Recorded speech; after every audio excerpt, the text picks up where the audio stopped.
Okeanların duzlu sularında yerləşən meşələr haqqında eşitmişdiniz. Bugün mən sizə manqır meşələri haqqında danışacağım. Manqır meşələri okeanlarla qurunun birləşdiyi hissədə duzlu sularda yerləşir və inkişaf edirlər. Belə ki, bir çox ağac növləri duzlu suda məhv olmağa məhkum olsa da, manqır meşələri məhz bu sistemə uyğunlaşıb və maraqlı bir ekosistem formalaşdırmışdır. Belə ki, manqır meşələri okean suyundakı duzu ya kökləri vasitəsilə filtr edir və yaxud da yarpaqlarında toplayırlar. Hətta manqır meşələrində bir çox ağacların yarpağına toxunarkən onlardakı duzu hiss etmək mümkündür. Manqır meşələri eyni zamanda qurudakı meşələrə nisbətən karbon qazını 4 dəfə daha çox udur ki, bu da qlobal istiləşməyə qarşı onları çox vacib bir amil halına gətirir. Eyni zamanda manqır meşələri ərazidə yaşayan heyvanlar üçün əvəzsiz bir sığınacaq rolunu oynayır.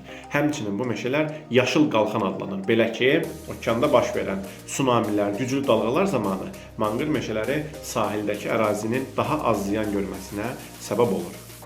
Əsasən tropiklər arasında İndoneziya, Hindistan, Filippin, Meksika, Braziliya, Nigeriya kimi ölkələrin sahillərində yerləşən manqır meşələri təəssüflər olsun ki, son dövrlərdə eyni ilə quruda olan meşələr kimi qırılmağa məhkum qalmış və 1/3-dən çoxu məhv edilmişdir.